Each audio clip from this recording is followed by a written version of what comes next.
Depois de uma mega chuvarada, vocês viram a chuva que caiu hoje? Que negócio tenebroso, de sacudir as paredes a cada som que acontecia lá da chuva, né? Negócio assustador. Mais uma vez estamos reunidos no nome de Jesus, louvado seja o nome do nosso Senhor por isso. Tempo de reconstruir.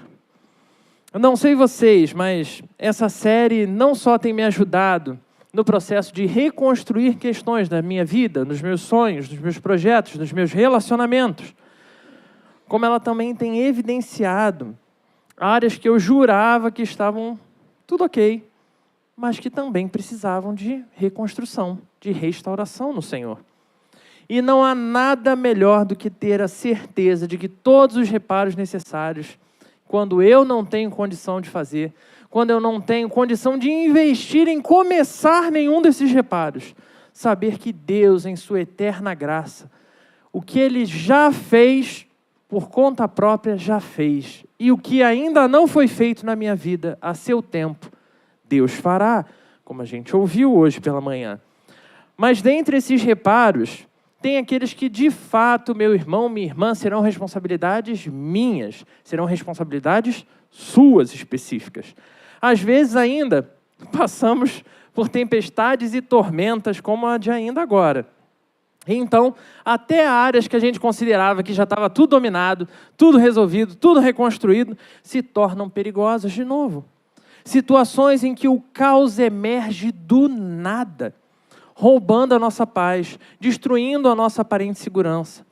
Se isso pode acontecer em cada um de nós individualmente, imagine em coletivo. Quando a gente junta um grupo de pessoas como a gente tem aqui, misericórdia, como diria minha sobrinha, que é o jargão dela. Se olharmos, então, para a igreja do Senhor, isso se tornaria mais crítico, porque aí não são problemas do Felipe. É um grupo que tem os problemas do Felipe, do Henrique, do Jackson, do Isaac. E aí, meu amigo, o que já era um problemão sozinho, virou um grande pacote de problemas. É com isso em mente, irmãos, que eu te convido a olhar para a primeira carta de Pedro, capítulo 5, e acompanhar a leitura dos versículos 1 até o 11.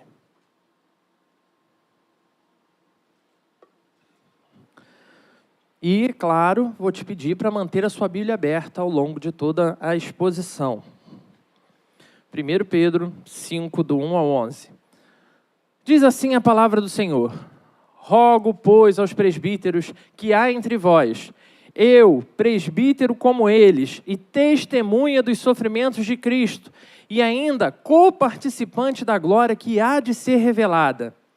Pastoreai o rebanho de Deus que há entre vós, não por constrangimento, mas espontaneamente, como Deus quer, nem por sorte da ganância, mas de boa vontade. Nem como dominadores dos que vocês foram confiados, antes tornando-vos modelos do rebanho. Ora, logo que o Supremo Pastor se manifestar, recebereis a imarcessível coroa de glória. Rogo igualmente aos jovens, olha aí, hein? Rogo igualmente aos jovens, sede submissos aos que são mais velhos, outros sim, no trato de uns com os outros, cingivos de toda a humildade, porque Deus resiste aos soberbos, contudo, aos humildes concede a sua graça.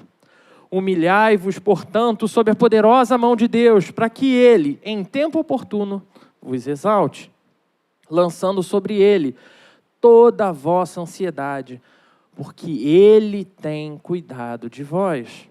Sede sóbrios e vigilantes, o diabo, vosso adversário, anda em derredor como leão que ruge, procurando alguém para devorar. Resisti-lhes firmes na fé, certos de que sofrimentos iguais aos vossos estão se cumprindo na vossa irmandade espalhada pelo mundo. Ora, o Deus de toda graça, que em Cristo vos chamou a sua eterna glória, depois de terdes sofrido por um pouco, Ele mesmo vos há de aperfeiçoar, firmar, fortificar e fundamentar. A Ele seja o domínio pelos séculos dos séculos. Amém. Essa semana, eu não sei se você acompanha muito, né, da comunidade científica, mas a comunidade científica foi à loucura com uma grande descoberta. Alguém sabe do que eu estou falando? Sim? Não? Foi anunciado que o exoplaneta chamado de Wolf 1069b tem diversas características similares à Terra, apresentando condições potencialmente habitáveis. Você entendeu o que eu falei? Descobriram um planeta em todo o universo, bem próximo de nós, a apenas 31 mil anos-luz, só isso. Logo ali na esquina, com condições que parecem habitáveis para nós. Cansados, entristecidos, Uau! Desanimados. Será possível vida em outro planeta? Porque tu és digno, Senhor. Então surgem várias perguntas. Será que já existe vida lá? Será que já existiu em algum momento da história vida naquele lugar? Será que poderemos migrar para lá e ainda conseguir nos adaptar ao estilo de vida nesse novo planeta? E no meio religioso, irmãos, isso sempre parece ser um problema. Por quê? Porque a Bíblia não fala nada de outros planetas, de vida em outros planetas.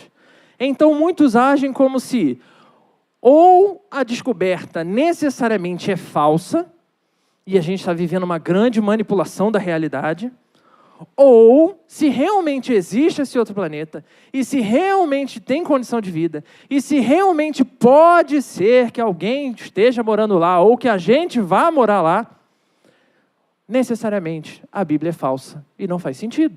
O Evangelho não explica todas as coisas. E é interessante observarmos como esse mesmo comportamento se repete em diversas áreas do conhecimento humano. Por exemplo, descobertas arqueológicas fazendo com que todo o conteúdo histórico da Bíblia seja questionado. Afinal de contas, se tem algum equívoco, deve ser a Bíblia. Sem perceber, sem que seja necessária nenhuma força externa para isso, a todo momento a fé em nossos corações é atacada de alguma forma, com alguma novidade, com alguma coisa altamente importante descoberta. Mas perceba atentamente que isso não é o problema.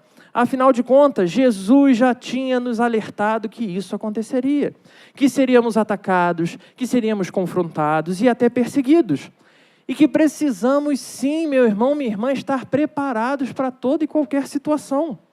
O maior problema nesses ataques está no fato de que cada ataque que surge, cada um deles, o que ele tem de pior é a forma como ele revela a fragilidade dos nossos corações, a fragilidade da fé que a gente admite ter.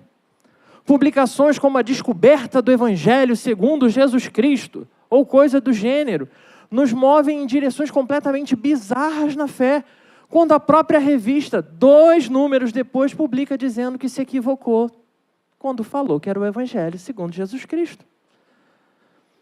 E isso acontece independente da caminhada cristã que a gente teve, independente do quanto crescimento a gente já teve na fé. Parece que um mero empurrãozinho é o suficiente para jogar a gente para longe.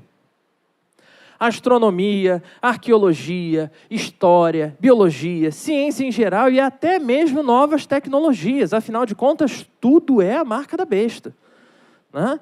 Dos chips aos cartões de crédito. Parece que somos tão sensíveis às novas provas ou às novas evidências que vão surgindo, que a nossa capacidade reflexiva tem sido reduzida a cada dia mais, como se a gente fosse facilmente conduzido por qualquer ideia que surge. Um último exemplo disso, então, está nas famosíssimas fake news, que a gente não podia passar sem falar delas. Não só somos terrivelmente abalados por qualquer notícia cientificamente comprovada, como meras mentiras nos deixam completamente afetados, irmãos. Tiram o nosso sono, tiram a nossa paz. E o pior, a gente não só se afeta, como a gente repassa isso adiante para estragar a semana das outras pessoas no caminho. Assumimos fidelidade a partes, baseados em informações completamente falsas, que qualquer busca na internet ajudaria a resolver. Ou mesmo parcialmente verdadeiras, mas manipuladas para poder vender uma determinada ideia. E uma vez contaminados, irmãos, com esse tipo de incredulidade, de dúvida, nós acabamos sim dominados por convicções completamente vazias. Mas apesar da tecnologia ter de fato evidenciado todas essas coisas, tornado mais escrachado o volume de coisas absurdas que a gente acredita, por incrível que pareça, nos primeiros dias da igreja de Jesus não era muito diferente não, porque os corações eram exatamente iguais aos nossos. Corações corrompidos pelo pecado, e corações corrompidos pelo pecado têm suas inclinações, medos e receios todo dia. Não é algo que a gente pode simplesmente desativar. E são esses corações corrompidos que se tornam abaláveis por notícias assim, que se desesperam com coisas que surgem do nada. São esses corações frágeis e vulneráveis que precisam ser alvo de reconstrução através do poder e do agir do Senhor, que age sobre a sua igreja. Corações tão debilitados que, como boias em um grande mar revolto, vivem seus altos e baixos sem qualquer segurança de para onde eles vão, sem qualquer segurança de que um dia vão voltar a viver em paz. E por isso, basta uma pequena corrente para um lado, ou um leve vento em qualquer direção, para que essa boia vá parar muito longe. Você já jogou futebol na praia? Já viu a bola cair lá no mar? Você já viu acontecer de alguém ir, o primeiro ficar no caminho, aí o segundo vai atrás da bola, até a hora que a gente agradece a Deus pelo futebol e se despede da bola. Porque a maré leva para longe, muito longe, onde não dá mais para buscar. Muitas vezes fazendo que se perca em alto mar, até que, sem forças, sob efeito da água do mar, das alterações climáticas, do sol e chuva sobre ela ali, por fim, ela esvazie e afunde no mar, sozinha e perdida. E essa carta de Pedro à igreja é um alerta contra todas essas coisas que falamos até aqui. Está nos advertindo, irmãos, que essa boia, essa bola, essa coisa que é levada por correntes, por ventos, a viver sozinha, e que sozinha acaba afundando, sofrendo, morrendo, abandonada, sou eu e é você. Sozinhos, por mais bem intencionados que sejamos, acabaremos conduzidos por ventos de doutrina, por marés de fake news, até terminarmos de fato abandonados, porque ninguém mais vai suportar conversar com você, nem sobre política, nem sobre assunto nenhum, até terminarmos verdadeiramente sozinhos. Mas existe uma poderosa ferramenta de Deus para combater absolutamente todas essas coisas, e essa ferramenta se chama igreja. Isso mesmo que você ouviu, igreja, um grupo de boias igualmente frágeis e vulneráveis, mas que nas relações entre si crescem e se apoiam mutuamente para perseverarem até o final. Essa carta de Pedro não tem o intuito de dizer que viver em igreja será uma moleza, que será maravilhoso e fácil, mas ao contrário disso, nos mostra que em meio às nossas dificuldades individuais, precisamos obter de Cristo, irmãos, a restauração não só nas nossas próprias boias, mas como um todo, um grande grupo de boias, que às vezes vão precisar que um furo que tem na minha boia seja tapado pela boia que vai estar tão coladinha em mim aqui, que vai impedir que haja vazamento, até acontecer a restauração completa. Assim como vimos áreas a restaurar na nossa vida ao longo do mês de janeiro, te convido a olhar para uma importante restauração essencial na minha vida e na sua vida. A restauração da igreja do Senhor. Em primeiro lugar, não se deixe enganar, porque eu sei que é tendencioso a gente olhar e pensar, minha restauração, restauração da igreja, como coisas distintas. Embora pareçam sim coisas diferentes, quando a gente está falando de restauração de igreja, continuamos falando de restauração de vidas. Porém, nas relações coletivas enquanto corpo de Cristo, enquanto partes conectadas de um mesmo corpo. Então essa mensagem é para toda e qualquer boia que está cansada de lutar sozinha. Toda e qualquer boia que tem vivido em alto mar, perdida, nadando, lutando contra forças de ventos e correntes. Assim como para todas as boias que têm se furado nas relações enquanto dentro de uma igreja. Boias que se magoaram, que viviam ali servindo ao Senhor da igreja e foram feridas dentro da igreja no serviço ao Senhor. Na igreja do Senhor, irmãos, nos organizamos em lideranças. E para as lideranças, Pedro já começa mandando uma palavra direta. E eu te convido a olhar de novo para a sua Bíblia. Versículos 2 ao versículo 4. Pastoreai o rebanho de Deus que há entre vós, não por constrangimento, mas espontaneamente, como Deus quer, nem por sorte da ganância, mas de boa vontade, nem como dominadores dos que foram confiados, antes tornando-vos modelos do rebanho. Ora, logo que o Supremo Pastor se manifestar, recebereis a imarcessível coroa de glória.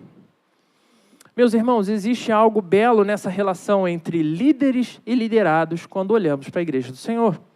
Porque não se trata de demonstração de poder e autoridade em si mesmo, embora em muitos corações isso ainda seja a coisa que as pessoas mais se apegam. Você não está falando com qualquer um, você está falando com o pastor reverendo Felipe Tavares de Souza, sendo que o que é essa pessoa diante de Jesus Cristo? Um servo, como absolutamente qualquer outro. Porque nós que somos líderes não o fomos desde sempre. Para que a gente chegasse até esse patamar, até essa posição, Deus usou a vida de várias outras pessoas. E só é possível haver um líder no momento que Deus mesmo traz pessoas para juntarem-se a esse líder, para serem lideradas por ele. E digo mais, não é porque somos líderes hoje que o seremos líderes para sempre. E aleluia por isso. Louvado seja o nome do Senhor por isso. Por isso, um dos intuitos de Pedro é mostrar que nessa relação entre homens e mulheres que amam Jesus Cristo e têm frágeis corações, existe a possibilidade de algumas questões ficarem mal resolvidas. Afinal de contas, no paralelo que a gente fez, somos todos boias. Então, tem aquela boia que tem o birro mais durinho e acaba furando a boia sem querer. Né? Tem aquela autoridade que acha que pode falar de um jeito que acaba ferindo os outros no caminho. Porém, os que exercem liderança precisam ter claro à sua frente que é seu dever sempre servir a todos os demais. Serviço, porque o chamado ao Senhor é um chamado de serviço. Como aves que voam na frente, naqueles voos em bando. E você, como um bom morador do estado do Rio de Janeiro, seja de onde você mora, você já viu aquele bando de pombo voando em algum momento. E eles formam um V, né? Bonitinho, voando. E como a gente sabe, os que são mais fortes vão na frente para ajudar os outros que precisam seguir atrás. Isso é ser líder. Então, enquanto líder, Pedro sabe que muitas vezes é extremamente pesado ter que decidir em nome de um grupo. É difícil pensar na segurança de todos. É impossível agradar a todos os liderados. É impossível, irmãos. Por mais que um líder se esforce, estar sempre atento à edificação de todos, em todo momento. Embora isso seja a responsabilidade do líder.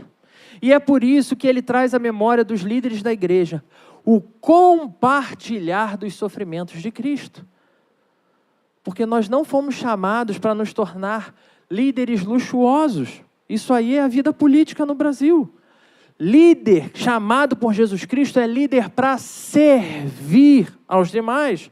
Pois não fazemos o que fazemos por sermos melhores do que ninguém, mas porque fomos conduzidos por Deus para caminhar com Ele, entendendo quão nada nós somos. Por isso, ao olhar para qualquer pessoa na caminhada, o desafio de um líder é entender que ele precisa ainda mais do que você. Por isso, nós devemos servir aos outros. Crendo que nossas fraquezas, nossas fragilidades não são nem nunca serão limitadores para o agir de Deus. Imagina que apenas os fortes espiritualmente pudessem ser líderes. Você sabe quem seriam os líderes da igreja? Não sabe? Não teríamos líderes na igreja. Ninguém é forte o suficiente, irmão. Só existe um. E esse um é Jesus Cristo. Ele é o Senhor da igreja. Eu não tenho condição de me candidatar para essa vaga e não conheço ninguém que tenha. Mas em Cristo, independente de não sermos capazes sozinhos, somos chamados a servir. Em Cristo nós somos fortalecidos para isso. Em Cristo somos sustentados para isso. Então, meu irmão, minha irmã, que tem servido ao Senhor, que tem assumido posição de liderança em qualquer parte que seja, em qualquer time que seja, em qualquer igreja que seja, você que é líder, lembre-se todos os dias da sua vida, nunca foi sobre você. Sempre foi e sempre será sobre Jesus Cristo. Porque todas as coisas acontecem através de Jesus Cristo e para a honra e glória de Jesus Cristo, e não da sua pessoa ou liderança. Mas apesar disso, ele ainda promete um prêmio para esses pobres e infelizes que foram chamados a servir tanto. Ele ainda promete um prêmio. Então, Senhor líder, tenha força, persevere, siga firme. Jesus está com você. É garantido que você vai chegar no final, então não tem por que você desistir. Você não está à deriva, por mais que pareça que você está nadando sozinho contra a correnteza. Muito menos abandonado. O Deus que te chamou para ser igreja é o mesmo que te sustenta para pastorear a vida de tantas outras pessoas que Ele colocou na sua mão. Mas essa palavra de restauração definitivamente não é só para os líderes. E talvez você esteja pensando aí, mas eu não sou líder de nada. Ou eu consertaria essa frase por, eu ainda não sou líder de nada. E como um perfeito exemplo da Igreja das Águas, estamos diante de uma igreja jovem, uma igreja nova, uma igreja que entende que é preciso aprender muito mais. Então, Pedro diz para essa igreja, olhando agora para os liderados, também precisando de restauração. Volta os seus olhos para a palavra do Senhor. Rogo igualmente aos jovens, sede submissos aos que são mais velhos. Outro sim, no trato de uns com os outros. Cingi-vos todos de humildade, porque Deus resiste aos soberbos, contudo, aos humildes concede a sua graça. Humilhai-vos, portanto, sob a poderosa mão de Deus, para que Ele, em tempo oportuno, vos exalte. Lançando sobre Ele toda a vossa ansiedade, porque Ele tem cuidado de vós. Observe atentamente que Ele não está mandando lançar sobre a liderança, nem sobre os presbíteros, nem sobre nenhuma outra pessoa, lançando sobre Ele mesmo, o Senhor da igreja. Sede sóbrios e vigilantes, porque o diabo, vosso adversário, anda em derredor como um leão que ruge procurando alguém para devorar. Resisti-lhe firmes na fé, certos de que sofrimentos iguais aos vossos estão se cumprindo na vossa irmandade espalhada pelo mundo. Assim como palavras de desafio e motivação dedicada aos líderes, também somos igualmente desafiados e motivados enquanto liderados, irmãos. 4 são as palavras principais nesse trecho que a gente acabou de repetir. Você observou quais são as coisas que ele manda estar atento enquanto jovem, enquanto liderado, enquanto alguém que serve ao Senhor? São 4 coisas. Ele vai dizer, sejam humildes, sejam sóbrios, sejam vigilantes e sejam resistentes. Dentre todas as coisas que ele podia indicar, Deus usa então Pedro para nos orientar nessas 4 questões essenciais enquanto membro de uma igreja. Humildade, irmãos, que deveria ser suficiente para não nos tornarmos igualmente doutores de mensagens vazias. E se tem coisa que mostra o quanto a gente não tem humildade, são debates na internet. Sempre você pode abrir qualquer postagem de qualquer coisa em qualquer rede social. Você vai lá nos comentários, dedica 1 minuto da sua vida para você ver quantos doutores de nada comunicam alguma coisa absurda ali. As pessoas estão certas do que elas estão falando. Absolutamente convictas que só o que elas defendem é verdadeiro. Isso é a caracterização da plena falta de humildade. E isso que a gente vê lá na internet é algo que a gente reproduz em várias áreas da nossa vida. Quando a gente começa a falar que só o político A é que vai trazer a solução para o mundo, como se o político A fosse Jesus Cristo. Quando a gente começa a falar que o clube de futebol A é infalível, e aí acaba perdendo para qualquer outro. Quando a gente fala que alguma coisa é porque é, quando não faz a menor diferença na nossa vida espiritual. E a gente segue magoando pessoas, ferindo pessoas, simplesmente por falta de humildade. Então, meu irmão, minha irmã, Um dos alertas que Pedro nos traz é: sejam humildes, estejam aptos a se humilhar, caso seja necessário. Ao mesmo tempo que a sobriedade deveria nos fazer manter os pés no chão, antes de nos agarrarmos a qualquer grande novidade salvadora ou destruidora. Porque, afinal de contas, a ciência vai continuar avançando, irmãos, e várias coisas vão ser descobertas e desenvolvidas ao longo do tempo. Louvado seja o nome do Senhor por isso. Se isso não tivesse acontecido, a gente estaria morrendo de calor aqui agora, mas Deus providenciou um varão valoroso na história para construir o ar-condicionado. Louvado seja Deus por isso. Amém? Glória a Deus. E isso é algo para abençoar as nossas vidas. Então a gente precisa ser sóbrio ao olhar para as coisas, a gente precisa ser coerentes nas nossas decisões, a gente precisa buscar informação antes de simplesmente olhar e dizer: esse negócio é esquisito, Deus criou o vento para refrescar, então quem usa o ar-condicionado é do diabo. Não é não, tá, irmãos? Foi só um exemplo. Seja sóbrio enquanto igreja do Senhor. Mas também somos chamados a ser vigilantes, pois ao contrário do que geralmente observamos, tudo e todos ao nosso redor estão comunicando alguma coisa. Como diz o Sproul, grande escritor cristão, todos somos teólogos, todos estamos defendendo alguma verdade, todos estamos vendendo alguma ideia, apresentando e defendendo aquilo que é mais importante para o nosso coração. O tempo todo oferecendo novos ídolos, irmãos, para sequestrar os nossos corações. Ídolos que são tão importantes para mim que eu saio pelas ruas convencendo todo mundo que aquilo ali é a grande esperança deles. Então, meu irmão, minha irmã, vigie, abre os seus olhos, lembre-se de que só existe um realmente Senhor sobre tudo e todos. Esteja atento para que o seu coração não vacile se agarrando a outras coisas. E por fim, resistentes, pois só observar, só identificar os desafios, ou só perceber que eles estão se aproximando de nós e da nossa igreja, não vai ser o suficiente. Então resista às grandes sugestões mega inovadoras, seja na fé, seja na vida. E aqui, desde o meu problema no coração, eu tenho me empenhado aí em ser mais parecido com o nosso irmão Henrique, mais motivado em cuidar da minha saúde. Louvado seja Deus por isso. E vocês não têm ideia da quantidade de chás super inovadores que o Instagram oferece. Ou você tem? Pela quantidade de sorrisos, eu acho que você tem. Um chá que seca a barriga em 6 dias. É quase divino, porque também fez, a obra em 6 dias, construiu todas as coisas. Então você vai tomar o chá 6 dias, sofrer pra caramba e no 7º está liberado. Coisas absurdas, irmãos, e o tempo todo o nosso desespero é tão grande que a gente se agarra independente do quão bizonha seja a coisa que está sendo oferecida, o quão bizarra seja.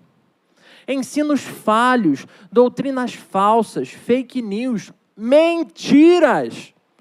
Você pode chamar como você quiser, mas um coração corrompido pelo pecado continuará suscetível a tais influências.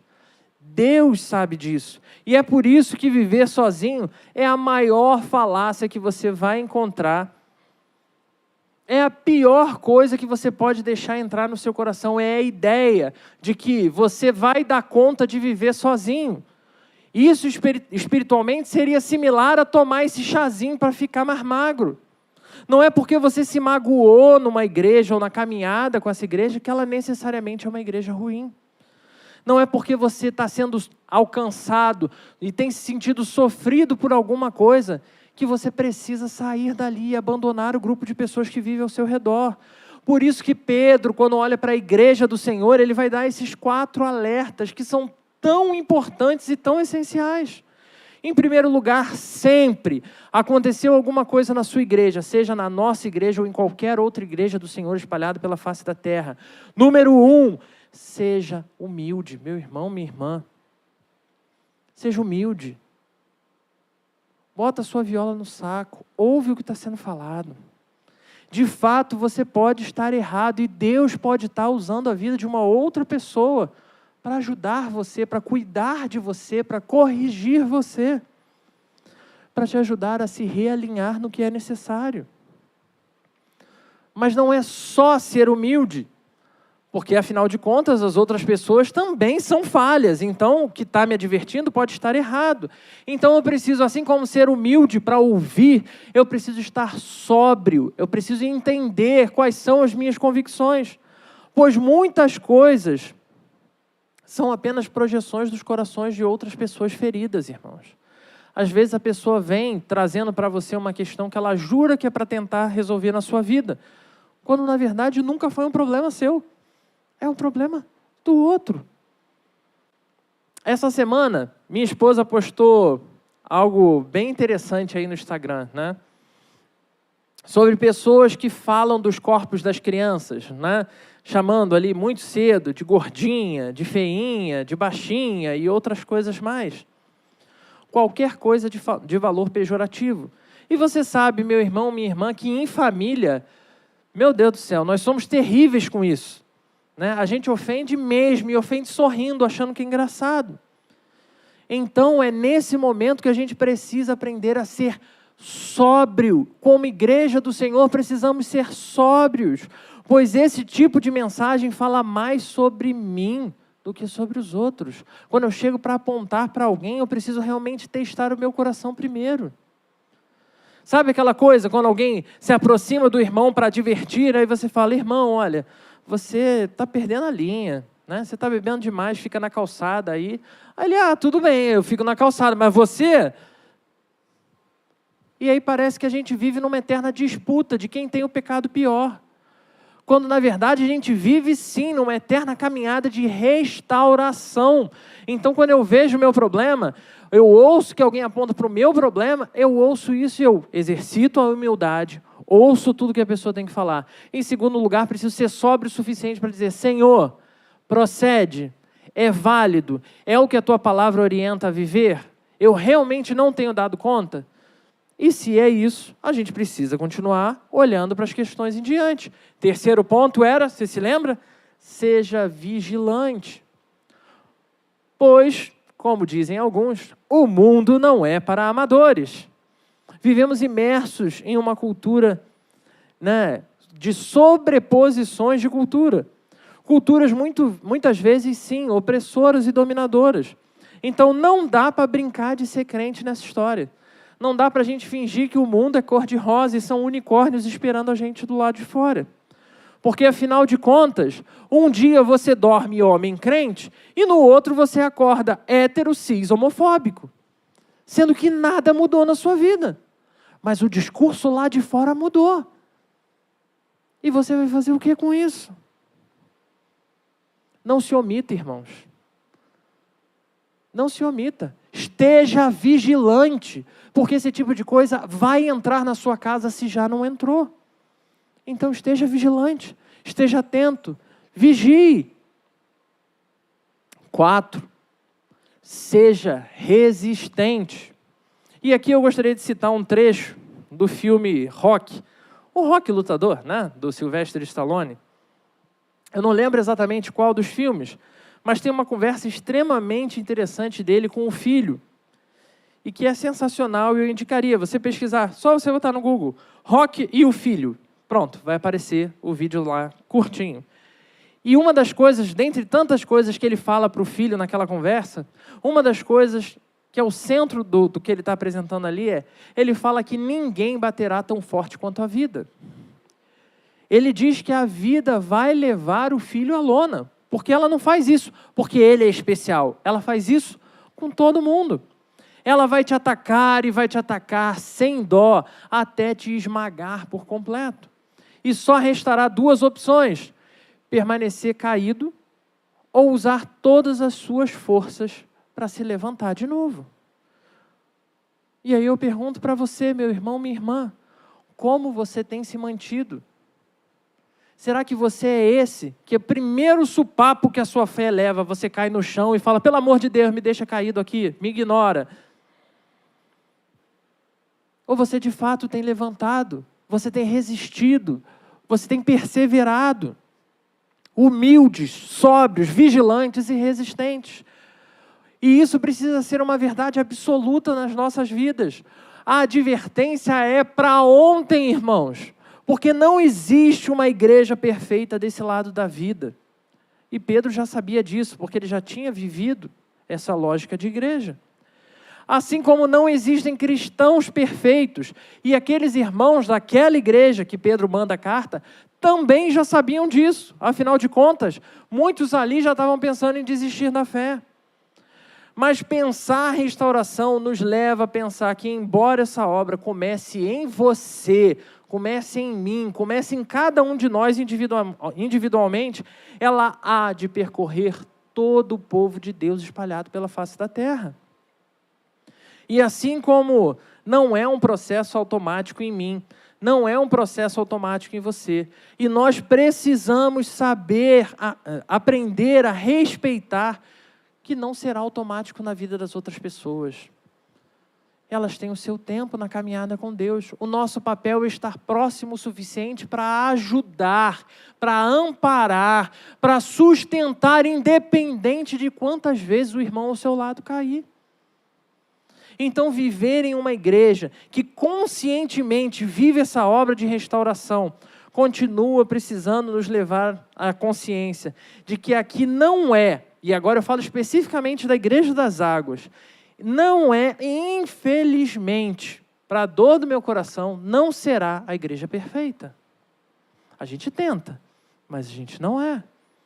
Mas eu posso te garantir que o meu empenho, assim como o empenho de muitos outros homens e mulheres que servem a Jesus Cristo nesse lugar, vai continuar sendo o mesmo, porque foi para isso que a gente foi chamado. Tudo isso porque a nossa convicção precisa ser sempre a convicção que Pedro carregava e a convicção que ele descreve nessa carta, que é essencial para viver igreja. Acompanha comigo os trechos finais da nossa leitura de hoje. Ora, o Deus de toda graça, que em Cristo vos chamou à sua eterna glória, depois de terdes sofrido por um pouco, Ele mesmo há de aperfeiçoar, firmar, fortificar e fundamentar. A Ele, pois, seja o domínio pelos séculos dos séculos. Amém. Vai te faltar força. Infelizmente você vai se ferir. Mas não tenha medo. Não se limite. Não se afaste.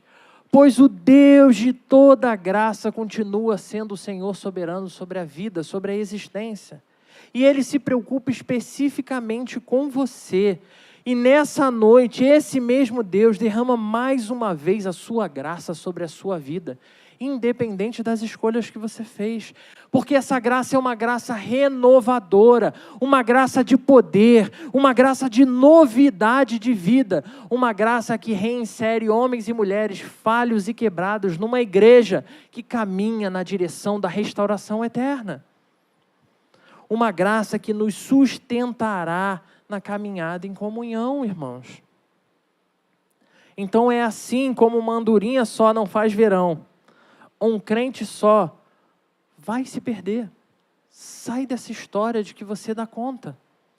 Fortaleça-se sim no Senhor. Compartilhe as suas angústias. Compartilhe as suas dores com Deus em oração. Mas também com os irmãos, para que outros possam te socorrer na hora do desespero. Para que outros possam te amparar na hora que você realmente estiver caído no chão, sem forças para levantar.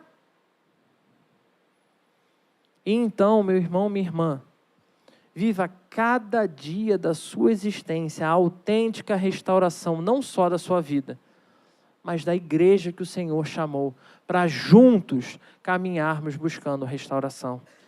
Isso só será possível no momento que o equilíbrio da nossa vida está completamente deslocado dos meus intuitos pessoais para uma caminhada com Cristo. Não existem pessoas perfeitas. Não existe pessoa perfeita, mas existe um Senhor perfeito. E é no nome dEle, na direção dele, que nós caminhamos certos de que um dia todos nós alcançaremos essa perfeição. Se você já vive isso, independente das feridas que foram feitas no caminho, tenha consciência, a convicção de que o Senhor da igreja há de usar homens e mulheres falhos como você para tratar as suas feridas. Mas se essa ainda não é a sua experiência de caminhada, você não pode sair daqui da mesma forma. Deus te trouxe até aqui para te chamar a viver uma restauração por completo. Uma restauração que acontece suave, aos pouquinhos, dia após dia, mas que acontece dentro da igreja, a igreja do Senhor, para a honra e glória de um único Senhor. Você pode fechar os seus olhos? Santo Deus, obrigado, Pai, porque a sua obra de restauração não depende de bons operadores, de bons trabalhadores, de perfeição nossa. Porque o Senhor mesmo, na sua eterna graça, conhece os nossos corações e limitações, Pai. O Senhor sabe o quanto incapazes nós somos de lutar contra os nossos próprios erros e equívocos. Obrigado, Senhor, porque na nossa limitação o Senhor nos dá a maravilhosa graça de sermos servos e servas teus, servindo aos nossos irmãos, de maneira que aqui, reunidos nesse lugar, temos contemplado, Senhor, vidas que têm abandonado vícios, vidas que têm se libertado de tantas coisas tão ruins, Senhor, porque o Senhor tem nos dado essa graça. Obrigado, Senhor, porque casamentos que estavam perdidos no Senhor foram restaurados. Obrigado, Senhor, porque tantas coisas que são impossíveis para nós continuam sendo nada diante do Teu poder e do Teu agir. Deus, nós te pedimos que assim como o Senhor já fez tanto na história da igreja, o Senhor faça mais e mais no nosso meio, nos dando a experiência, Pai, perfeita da restauração que só é possível no Senhor. Assim nós oramos para a Tua honra e para a Tua glória. Amém.